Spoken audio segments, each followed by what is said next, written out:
Étude de l'après-vie, suite et fin. 7. Gautama Siddhartha, dit Bouddha, l'éveillé, a gagné auprès du Seigneur le don, maintenant qu'il a atteint le royaume des cieux de la métempsycose. Au bord du paradis, Bouddha baptise dans le Styx, le fleuve de l'éternité, ceux qui veulent renaître à la vie et poursuivre leur incarnation. Lorsque l'âme a atteint sa maturité, Bouddha peut l'envoyer dans le néant, nihil, afin qu'elle soit dissoute et échappe ainsi à toute souffrance. 8. Jésus, après la crucifixion, durant les 3 jours qu'il passa dans les enfers, délivra de leurs tourments de très nombreux damnés. Pour ce faire, il paya leur rançon et endossa leur supplice.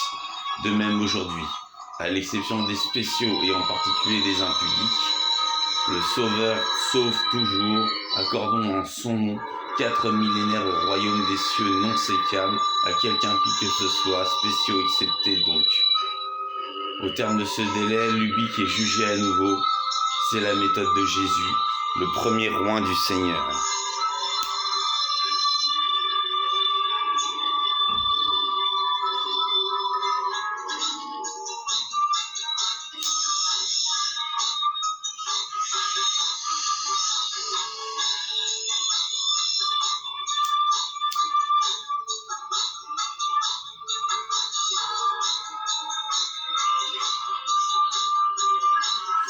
Évangile de Jésus-Christ selon Nicolas, résumé. 1. Après qu'il fut créé par Yehovah-é, Yeshua, qui est l'immanence de Dieu, mue par son esprit, fut l'auteur de nombre d'éléments de notre univers. Jésus n'a cependant eu qu'une seule incarnation en tant que Messie, dit le Nazaréen par la prophétie dont il est l'achèvement. 2. À sa naissance à Bethléem, Hérode le Grand fut informé par les rois mages de sa venue, et Hérode fit tuer tous les enfants en bas âge dans la région accomplissant la prophétie. À Rama, il y a eu de grands cris. Rachel est inconsolable car elle pleure ses enfants. 3. Prévenu par les anges, Joseph, le père adoptif de Jésus, puisque celui-ci était né de l'Esprit venu en Marie, sa mère, qui était encore vierge, Joseph donc emmena sa famille en Égypte. Là, Jésus commença son œuvre puisqu'il parlait et connaissait la loi hébraïque dès la naissance. 4. Des prêtres égyptiens vinrent trouver l'enfant du miracle et l'honorèrent. Ils l'informèrent que rien n'était mauvais venant du Seigneur, que tout était une question de dosage. Ce à quoi Jésus répondit: oui, il n'y a rien qui entre dans nos bouches qui soit mauvais, il n'y a que ce qui sort de nos bouches qui peut nuire. 5. Rentré en Judée sous domination romaine alors, Joseph installa sa famille à Nazareth, en Galilée, accomplissant la prophétie, on l'appellera Nazaréen. 6. Faussant compagnie à l'ami de ses parents qui en avaient la garde, alors qu'ils étaient en route pour Jérusalem à 12 ans, Jésus entra dans le temple et y enseigna avec autorité, édifiant les plus sages. 7. Lorsqu'il put hériter de sa fortune des 3 coffres des rois mages et de la part de champ de sa famille, Jésus vendit tout et s'engagea inconsidérément auprès des pauvres, réglant leurs dettes par voie de signature. Il fut rapidement sans dessous déféré devant les autorités et fut condamné à 12 années de prison et de travaux publics. Il avait été instruit du métier de charpentier par Joseph et il ne fut libéré qu'à 30 ans.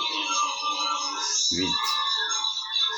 À 30 ans, Jésus fut baptisé par son cousin eu égard au Tout-Puissant, Jean le Baptiseur, qui était également né de l'Esprit, et de sa mère Élisabeth. Pégase, l'Esprit de Dieu, se posa sous la forme d'une colombe sur Jésus. À Cana, le Messie entreprit son premier miracle et transforma une grande quantité d'eau en un excellent vin. 9. Accompagné par une partie de sa famille, des femmes et par ceux qui devinrent ses apôtres, Jésus voyagea dans toute la Judée, guérissant les lépreux et chassant les démons. De grandes foules se pressaient à son arrivée en un endroit afin de l'entendre ou de se faire soigner. Par 2 fois, Jésus multiplia les pains et les poissons, nourrissant les milliers de personnes qui l'accompagnaient. 10. Jésus avait l'habitude de se retirer seul afin de prier le Seigneur. Comme il sortait en séjour de Jérusalem, des bandits l'agressèrent et le laissèrent pour mort, poignardé, après l'avoir dépouillé. 2 prélats hébreux ne lui vinrent pas en aide, car ils craignaient de toucher un mort qui pour eux rend impur, alors qu'ils se rendaient au temple pour officier. Moi, Samaritain de mon état, le cavalier de la balance, j'emportais le Christ dans une auberge, donnais mon argent pour qu'il fût guéri et nourri. De là l'explication de la parabole du Samaritain. 11. Tandis qu'il se rendait chez Lazare, son ami, pour lui rendre la vie, Jésus rencontra Maria de Magdala, l'une des parentes de Lazare, qui le reconnut et le remercia pour avoir réglé les dettes de l'homme dont elle était veuve. Maria était tombée dans la misère et la prostitution, mais elle aima directement et éternellement Jésus, renonça à sa mauvaise conduite, devint sa femme, la seule qu'il ait connue, et lui donna un enfant que Jésus put embrasser avant sa passion et sa mort. L'enfant dont la lignée a été cachée par l'Église afin de le faire vivre malgré les persécutions se prénommait Abel et portait la titulature, le nom de famille royal. De là le sang royal déformé en sang Graal, le Graal.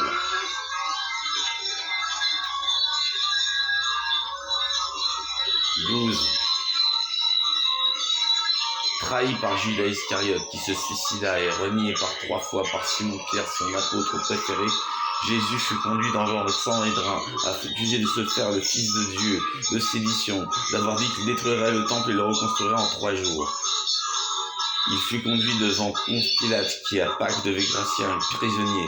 Mais le peuple assemblé et menacé par le sang et drain, qui trouvait avantageux que Jésus périsse plutôt que toute la nation entre les mains romaines, le peuple donc choisit de faire libérer Barabbas, un émeutier nationaliste qui avait tué des Romains. Les Hébreux célébrèrent Barabbas, en firent leur roi officieux, lui donnèrent un vêtement somptueux et une couronne. Barabbas fut tué, décapité par un soldat romain dans les rues de Jérusalem, alors que la mère et la femme de Jésus se rendaient à son tombeau. 13. Jésus avait été crucifié après avoir été flagellé et battu sévèrement. Mais Marie, sa mère, et Marie, sa femme, trouvèrent son tombeau ouvert et le corps n'y était plus.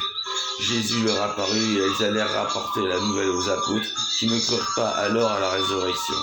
Jésus apparut plusieurs fois et enfin à ses disciples, dont un voulut mettre le doigt dans la plaie sur le flanc que lui avait laissé un javelot romain. Puis Jésus apparut encore à ses disciples pendant 40 jours, les instruisant du royaume des cieux. Il s'envola après cela, leur ordonnant de rester à Jérusalem et d'attendre l'Esprit. 15. Le jour de la Pentecôte, 50 jours après la crucifixion, l'Esprit de Jéhovah fit parler en langue les disciples, qui priaient leur maître, le Messie. Hommes comme femmes rassemblés furent touchés par des langues de feu et utilisèrent par la suite leurs dons dans toute la Judée.